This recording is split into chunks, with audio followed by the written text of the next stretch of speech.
नीति शास्त्र एथिक्स। आज हम स्वामी विवेकानंद जी के बारे में पढ़ेंगे।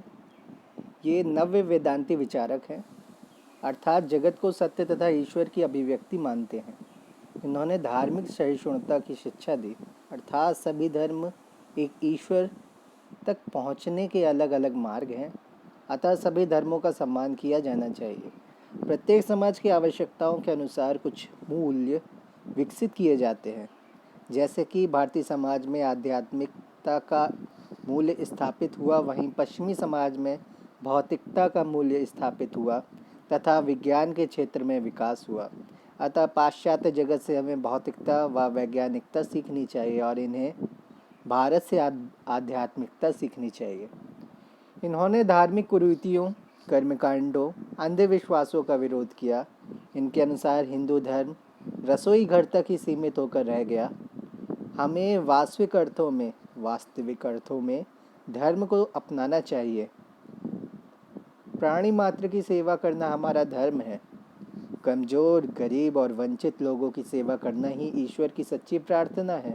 इन्होंने जातीय भेदभाव का विरोध किया। इन्होंने युवाओं को संदेश दिया, उठो, जागो और तब तक संघर्ष करो जब तक लक्ष्य की प्राप्ति न हो। युवाओं को आत्म जागरूकता, आत्म संयम, आत्मनिर्भरता, आत्म कल्याण तथा आत्म त्याग की शिक्षा दी। रविंद्रनाथ टैगोर नव्य वेदांती विचारक हैं। इन्होंने अलग से कोई दार्शनिक सिद्धांत नहीं दिया। रविंद्रनाथ टैगोर जी के बारे में हम पढ़ते हैं तो क्या पता चलता है, ये एक नव्य वेदांती विचारक हैं। इन्होंने अलग से कोई दार्शनिक सिद्धांत नहीं दिया, अर्थात दार्शनिक विचारधारा के लिए अलग से कोई पुस्तक नहीं लिखी। इनकी कहानियों, कविताओं तथा उपन्यासों से ही इनकी विचारधारा को समझा गया। प्रमुख विचार क्या है इनके? पहला है रहस्यवाद। इनके साहित्य में रहस्यवादी अभिव्यक्तियों पर अधिक बल दिया गया है। जैसे कि प्राकृतिक घटनाओं को ईश्वर की अभिव्यक्ति के रूप में दर्शाया गया है, मानव के व्यक्तित्व को भी रहस्यवादी दर्शाया गया है। दूसरा क्या है? मानववाद। मानववाद में इनके साहित्य में मानवीय संवेदनाओं और भावनाओं पर बल दिया गया है। मानव को केंद्र में रखा गया है, यद्यपि ये प्रकृति को भी महत्व देते हैं और प्रकृति व मानव के बीच सामंजस्य को दर्शाया गया है। तीसरा, भेदभाव रहित समाज। इन्होंने एक ऐसे समाज की कल्पना की जिसमें किसी भी प्रकार का भेदभाव नहीं होता। ऐसा समाज जहाँ ना कोई भेदभाव हो और न कोई डिवीज़न हो। इन्होंने जाति, धर्म, लिंग, नस्ल, रंग, क्षेत्र और भाषा के आधार पर भेदभाव का विरोध किया। ये एक समता मूलक समाज चाहते थे। अब चौथा हम देखते हैं अंतर्राष्ट्रीयवाद। ये राष्ट्रवाद का विरोध करते हैं। इनके अनुसार राष्ट्रों के आधार पर वर्गीकरण नहीं किया जाना चाहिए, क्योंकि सभी मनुष्य ईश्वर की अभिव्यक्ति हैं। इन्होंने वसुधैव कुटुंबकम पर अधिक बल दिया, अर्थात पूरा विश्व एक परिवार है। अब पढ़ेंगे हम डॉक्टर भीमराव अंबेडकर जी के बारे में। इन्होंने भारतीय संविधान के जनक के रूप में कार्य किया, क्योंकि ये प्रारूप समिति के अध्यक्ष थे। इसलिए इन्होंने संवैधानिक मूल्यों का समर्थन किया, जैसे कि समानता, स्वतंत्रता, बंधुत्व, लोकतांत्रिक गणराज्य, आर्थिक, सामाजिक और राजनीतिक न्याय, अभिव्यक्ति की स्वतंत्रता, राष्ट्रीय एकता, विधि का शासन, धार्मिक सुधार। इन्होंने सामाजिक समानता का समर्थन किया और जाति भेदभाव तथा अस्पृश्यता का विरोध किया। हिंदू धर्म में व्याप्त कुरीतियों की आलोचना की। इनके अनुसार जाति व्यवस्था और वर्ण व्यवस्था समान ये समस्याएं, इनका मूल क्या है? इनके अनुसार जाति व्यवस्था और वर्ण व्यवस्था समस्याओं के मूल हैं, इसलिए जाति व्यवस्था को समाप्त किया जाना चाहिए। लेकिन महात्मा गांधी इनके विरोध में थे। वो वर्ण व्यवस्था और जाति व्यवस्था को खत्म करने के पक्षधर नहीं थे। इनके अनुसार हिंदू धर्म का एक ग्रंथ होना चाहिए। धार्मिक पदों पर नियुक्ति प्रतियोगी परीक्षाओं के द्वारा की जानी चाहिए। अंतर्जातीय विवाह तथा अंतर्जातीय भोजन को बढ़ावा दिया जाना चाहिए। शूद्रों को भी नए व्यवसाय चुनने चाहिए, इसलिए शिक्षा पर बल दिया जाना चाहिए। धार्मिक कट्टरता तथा महिलाओं को समान अधिकार न दिए जाने के कारण इस्लाम की आलोचना की। प्रमुख पुस्तकें कौन सी थी इनकी? First, who is Shudras. Second, annihilation of caste. अब हम महर्षि अरविंद के बारे में जानेंगे। ये एक नव्य वेदांती विचारक है। इनके अनुसार जगत ईश्वर की अभिव्यक्ति है। इनके अनुसार परम तत्व सत्य चित आनंद है। सतचित आनंद परम तत्व है। यह मात्र सत्तात्मक है। जगत के सभी प्राणियों में इसी की अभिव्यक्ति होती है। जगत के सभी प्राणियों में इसी की अभिव्यक्ति होती है। अभिव्यक्ति के स्तर में विकास की अवस्था का पता लगता है। यह विकास की प्रक्रिया अब तक माइंड तक पहुंच चुकी है और पूर्ण अभिव्यक्ति के लिए विकास का अगला स्तर अतिमानस का होगा। अतिमानस ईश्वर और मनुष्य के बीच एक कड़ी है।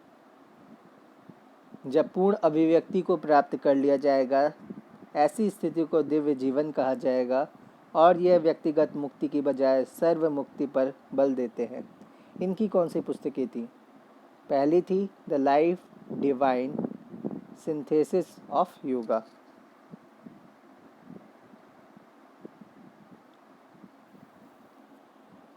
भगवद गीता और प्रशासन में इसकी भूमिका। अब जल्दी से इसको देखते हैं, भगवद गीता और प्रशासन में इसकी क्या भूमिका है। भगवद गीता एक धार्मिक ग्रंथ है। इसमें वेदों और उपनिषदों का सार है, परंतु इसकी शिक्षाएं धर्मनिरपेक्ष हैं, जिसका प्रयोग जीवन की विभिन्न परिस्थितियों में किया जा सकता है। इसमें ज्ञान योग, कर्मयोग और भक्ति योग की शिक्षा दी गई है। विश्व के विभिन्न विचारकों, सुधारकों और नेताओं को इसने प्रभावित किया है। यह महाभारत महाकाव्य के भीष्म पर्व का हिस्सा है। इसमें 700 श्लोक हैं, जिन्हें 18 अध्यायों में बांटा गया है। भगवद गीता को श्रीमद् भगवद गीता भी कहते हैं। श्रीमद् भगवद गीता सामाजिक, राजनीतिक, वैयक्तिक, व्यावसायिक, प्रशासनिक आदि क्षेत्रों में प्रासंगिक है। मूलतः यह नैतिक दुविधाओं का समाधान करती है। अर्जुन के सामने एक नैतिक दुविधा थी कि वह परिवारजनों से युद्ध किए जाए या ना किया जाए, इसका निर्णय नहीं ले पा रहे थे। युद्ध का परिणाम क्या होगा, युद्ध अर्जुन के लिए लाभकारी होगा या विनाशकारी, ये उनके दिमाग में सवाल चल रहे थे।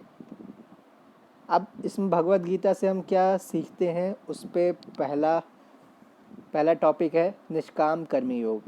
इसके अनुसार फल की इच्छा किए बगैर कर्तव्य का पालन किया जाना चाहिए। यद्यपि कर्म के सिद्धांत के अनुसार फल मिलेगा, परंतु फल के प्रति आसक्त नहीं होना चाहिए।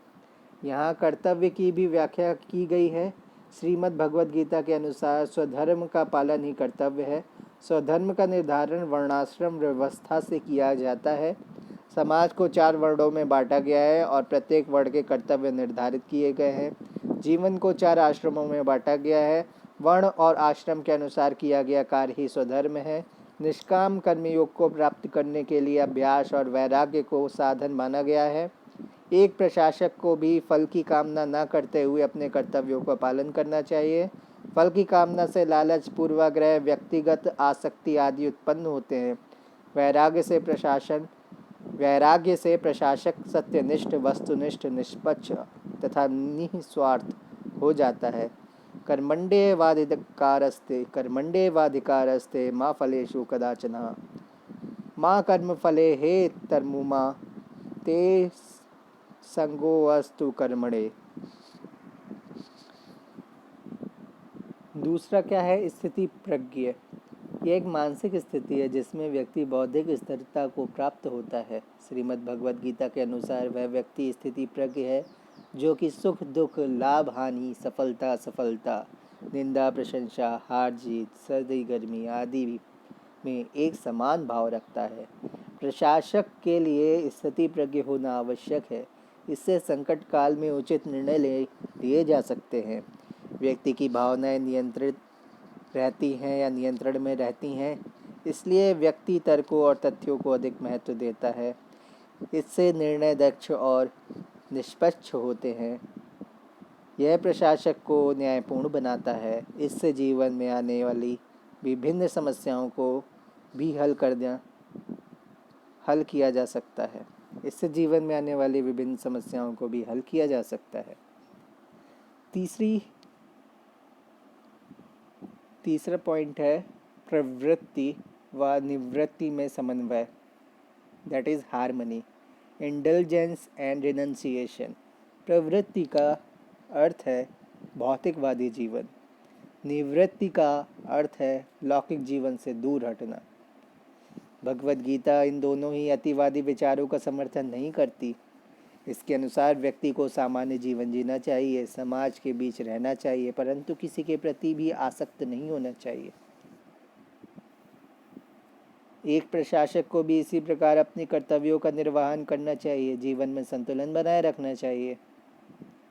इससे सशक्त नैतिक चरित्र का निर्माण होता है। चौथा है कर्म। कर्म के बारे में गीता कहती है, गीता निष्क्रियता को नकारती है, अर्थात कोई भी व्यक्ति कर्म किए बिना नहीं रह सकता। हर परिस्थिति में व्यक्ति कर्म करता है। प्रत्येक व्यक्ति में 3 प्रकार के गुण होते हैं, सत, रज, तम। सत पॉजिटिव गुणों को प्रदर्शित करता है, सकारात्मक गुण सत हैं। रज ऊर्जा को प्रदर्शित करता है और तम नकारात्मकता को प्रदर्शित करता है, निगेटिव गुणों को प्रदर्शित करता है। यदि ऊर्जा का प्रयोग सकारात्मक दिशा में किया जाता है तो वातावरण में सकारात्मक बदलाव होंगे, अन्यथा नकारात्मकता फैलेगी। एक प्रशासक को भी ऊर्जा का प्रयोग सकारात्मक दिशा में करना चाहिए, जिससे समाज में सुधार हो तथा जन कल्याण सुनिश्चित किया जा सके। भगवद गीता के अनुसार व्यक्ति को कर्म करते समय स्वयं को सिर्फ एक निमित्त मानना चाहिए, अर्थात वह सिर्फ एक साधन है। कार्य का श्रेय व्यक्ति को नहीं लेना चाहिए, क्योंकि उससे अहंकार उत्पन्न होता है। इसी प्रकार प्रशासक को भी श्रेय नहीं लेना चाहिए। 5वां आपद धर्म। इसका अर्थ है संकटकालीन परिस्थितियों में व्यक्ति अन्य कर्म को भी अपना सकता है। यह है आपद धर्म। ऐसे कर्मों को आपद धर्म कहा जाता है। एक प्रशासक भी आपद धर्म को अपना सकता है, जैसे कि प्राकृतिक आपदा के समय। 6 है लोक संग्रह। इसका अर्थ है जन कल्याण या विश्व को एक साथ रखना। भगवद गीता के लोक संग्रह की शिक्षा भगवद गीता में दी गई है। भगवद गीता में लोक संग्रह की शिक्षा दी गई है। एक प्रशासक को भी जन कल्याण के लिए कार्य करना चाहिए, जिससे कि सुशासन स्थापित हो सके। 7वां है राजा ऋषि। ये 2 शब्दों से मिलकर बना है, राजा और ऋषि। एक प्रशासक में दोनों ही गुण होने चाहिए। राजा निस्वार्थता को प्रदर्शित करता है तथा ऋषि दैवीयता, डिविनिटी को प्रदर्शित करता है। अतः प्रशासक को निस्वार्थ भाव से कर्तव्य का पालन करना चाहिए तथा जन कल्याण सुनिश्चित करना चाहिए। अपनी शक्तियों का प्रयोग दायित्वों और कर्तव्यों को पूरा करने के लिए करना चाहिए। भगवद गीता से सीखे गए गुण: पहला सहिष्णुता, दूसरा धैर्य, समानुभूति, एम्पैथी, सत्यनिष्ठता, निष्पक्षता, सत्यता, ईमानदारी। उपरोक्त गुण स्थिति प्रज्ञता को धारण या स्थिति प्रज्ञता की धारणा से सीखे जाते हैं।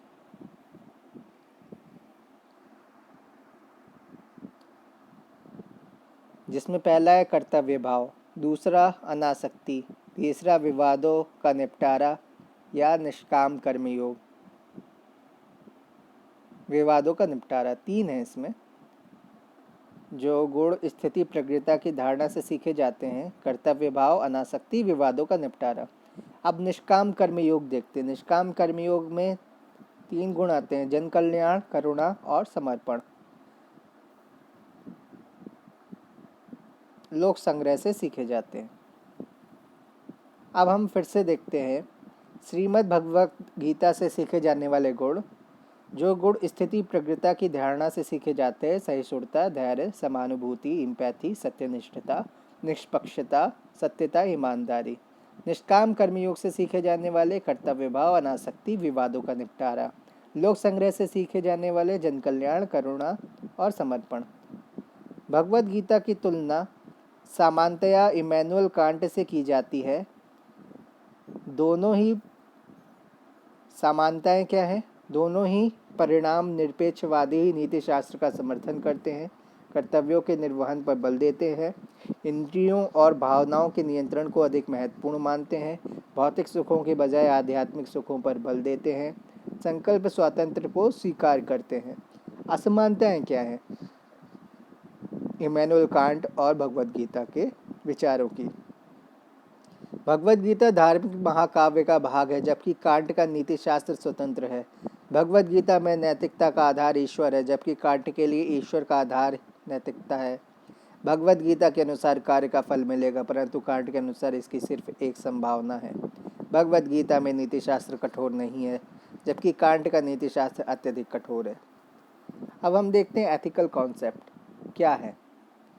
ये वे नैतिक मापदंड जिनसे सामान्य मनुष्य के ऐच्छिक आचरण का नैतिक मूल्यांकन किया जाता है, नैतिक संप्रत्य कहलाते हैं, जैसे कि रित, ऋण, शुभ, सद्गुण, कर्तव्य इत्यादि। रित क्या होता है? रित यह एक वैदिक अवधारणा है जो कि एक सनातन प्राकृतिक व्यवस्था और संतुलन को प्रदर्शित करता है।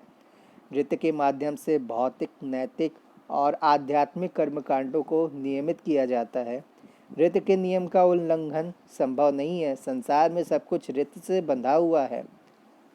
प्रारंभ में रित का प्रयोग भौतिक नियमों के लिए किया गया, परंतु बाद में आचरण संबंधी नियमों का भी समावेशन किया गया।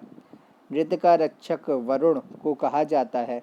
इसे ऋतस्थ गोपा कहा गया है। ऋग्वेद में सभी बौद्धिक गतिविधियां रित के कारण ही संभव हो पाती हैं, जैसे कि ग्रह नक्षत्र परिक्रमण करते हैं, ऋतुओं में परिवर्तन होता है, दिन और रात बनते हैं, व्यक्ति को प्यास लगती और जल उपस्थित है, व्यक्ति को भूख लगती और भोजन उपस्थित है, सांस लेने के लिए वायु उपस्थित है। यह संपूर्ण व्यवस्था रित के कारण ही संभव है। नैतिक व्यवस्था का नियमन भी रित से होता है, जैसे कि समाज में सभी के कर्तव्य निर्धारित किए गए हैं। कर्तव्य पालन से सामाजिक व्यवस्था बनी रहती है, जिससे सामाजिक सौहार्द बना रहता है।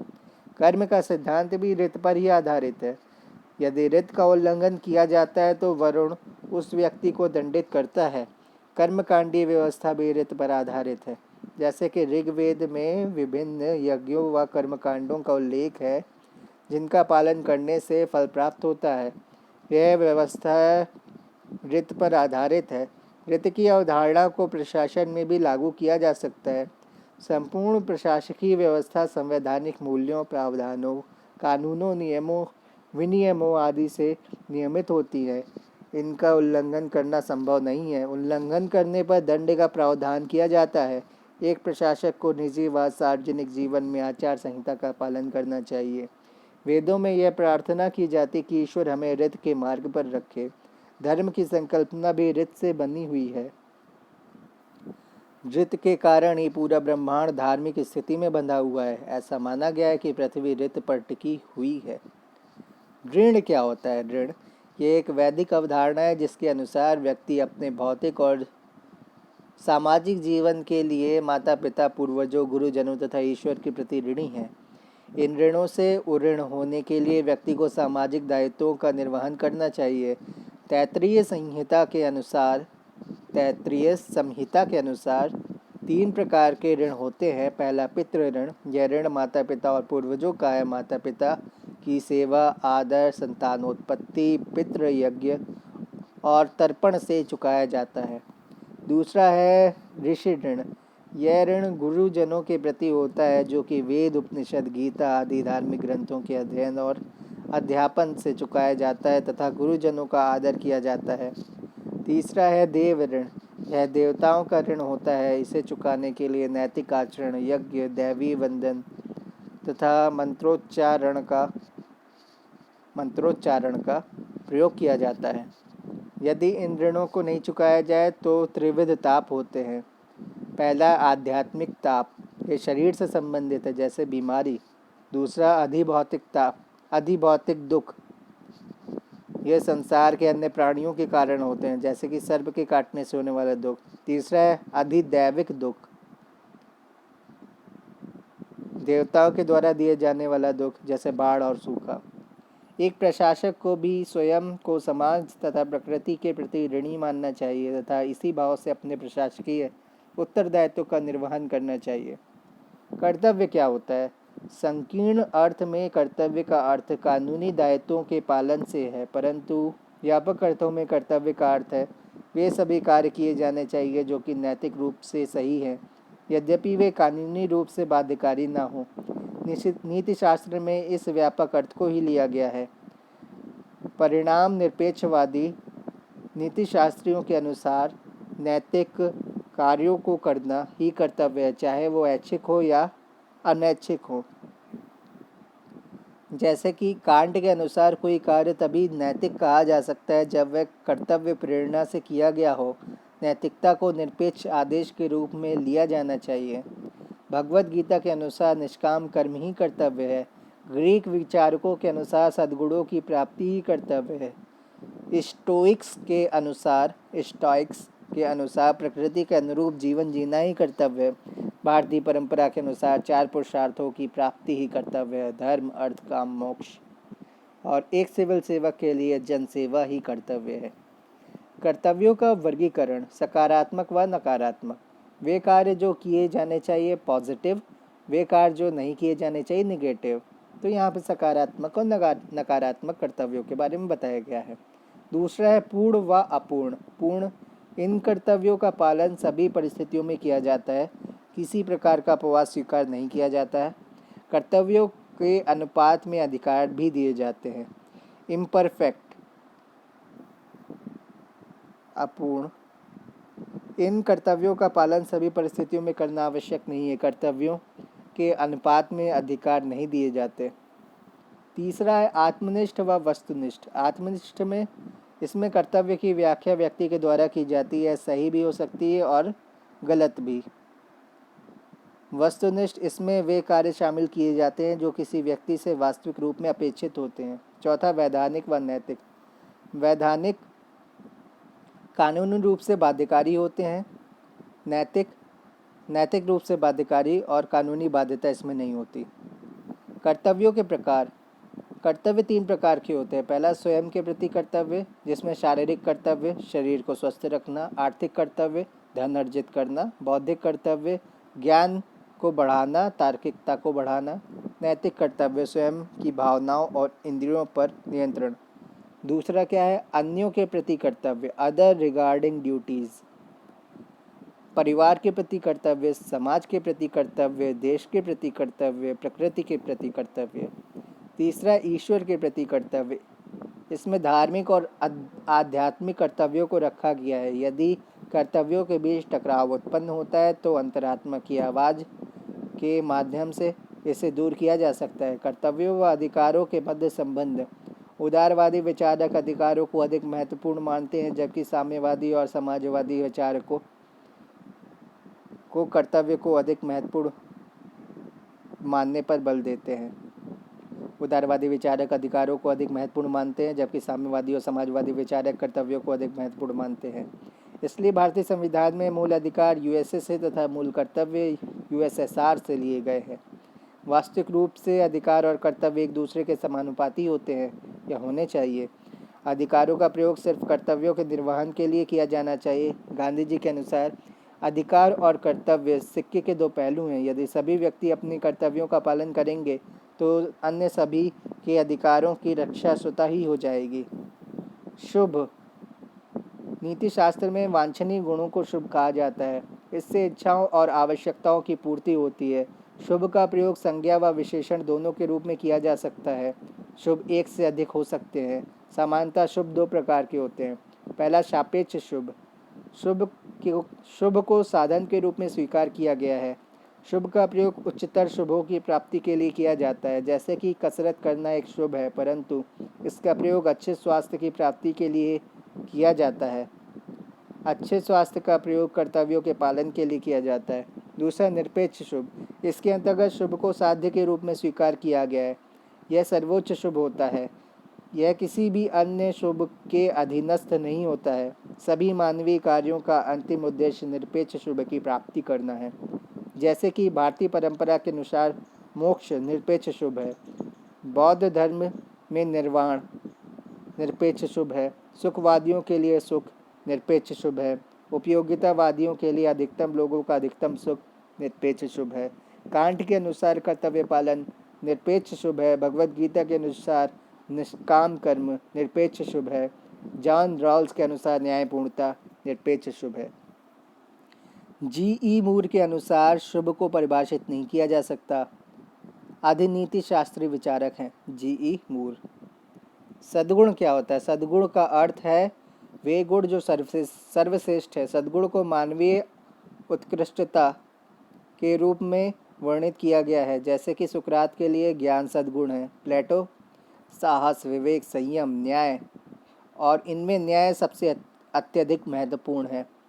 अरस्तु के अनुसार सद्गुण अनेक है, परंतु मध्यम मार्ग सर्वश्रेष्ठ है। सद्गुण का प्रयोग दो अलग अलग अर्थों में किया जाता है। सद्गुण चरित्र का एक भाग है। सद्गुणों को व्यवहार में देखा जा सकता है। सद्गुणों के 3 प्रकार हैं। पहला स्वयं के प्रति सद्गुण, जैसे कि विवेक, साहस, संयम। दूसरा अन्यों के प्रति सद्गुण, क्षमा, दया। तीसरा आदर्श के रूप में सद्गुण, सत्य, अहिंसा, समानता, स्वतंत्रता। सद्गुणों से युक्त जीवन जीना मानव कल्याण के लिए आवश्यक है। एक प्रशासक को भी सिविल सेवा से संबंधित सद्गुण विकसित करने चाहिए, जैसे कि निस्वार्थता, वस्तुनिष्ठता, ईमानदारी, जनसेवा के प्रति समर्पण, पारदर्शिता, समानुभूति, सत्यनिष्ठता, इंटीग्रिटी, संवैधानिक मूल्यों का विकास, निष्पक्षता।